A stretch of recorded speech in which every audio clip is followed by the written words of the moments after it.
Every opportunity we get is just another opportunity to learn. Ministry can easily coincide. They can. Also butt heads. They can also butt heads, and they often do. And I think what's happening is we're trying to figure out a balance.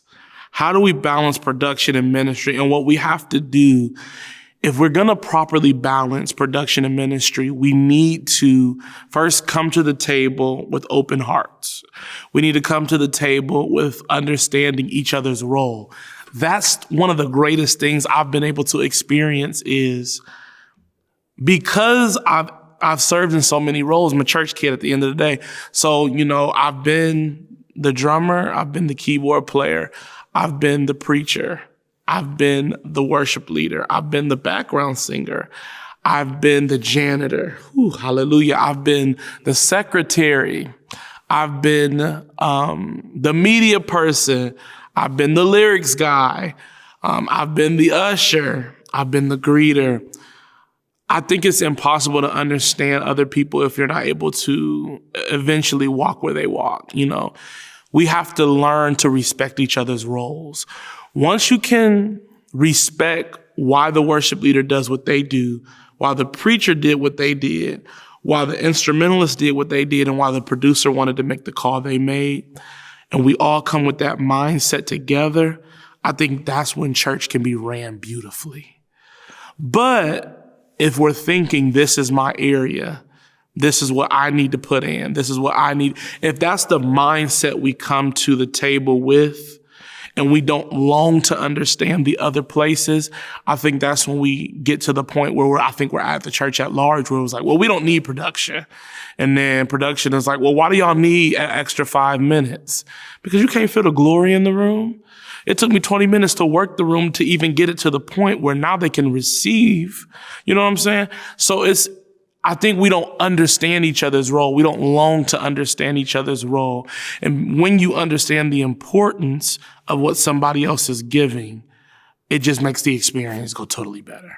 And when you understand, when you can empathize with the other person, when you have one sat down and communicated with them, yeah. Oh, this is what you're going for. Let me add something to that, and I can take what you do, I can add something to it. Now we have a whole recipe, and it's not just salt by itself isn't a good flavor. Right.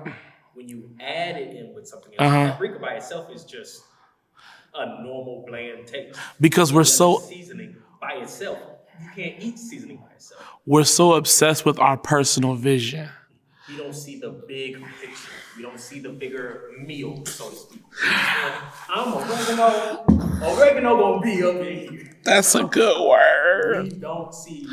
We all make this good meal today. And you know what? Maybe we're doing an Asian dish. Yeah. So you don't need oregano today. Yeah.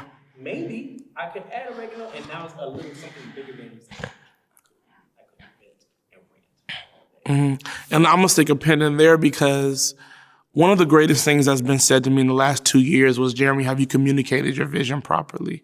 Have you shown or told them what you fully expect, what you see, how you, so what it taught me to do was to learn how to more effectively communicate what I see. So then I can, now if you refuse to get on the same page after it's effectively communicated, that's a different conversation. That's a heart problem. Now we need a heart check, huh? But, my God, today, Shaye. But if you can get on the same page after communication is effectively delivered, then I think your heart is in the right place and you can now see where we want to go. You can see I can see where I fit into it. Yes. You can see why I made a call that I made about the lights. Oh, because this color feels like this. Right.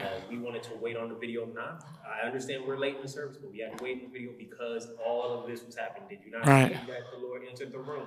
Yeah. Therefore, we actually, and if we know that, and if we know our own role enough, when we come to the table to communicate, I can speak to what has not even in a grand sense prophetically, just experience. Yeah. And once you learn, we should do that after. And once you learn that and you learn how to flow, you're not so much waiting for the next thing. Now you're into the experience, and now you learn how to make that move and how to make that, okay, when he does this, we can, because I don't know why we don't understand each other and we all work together every week.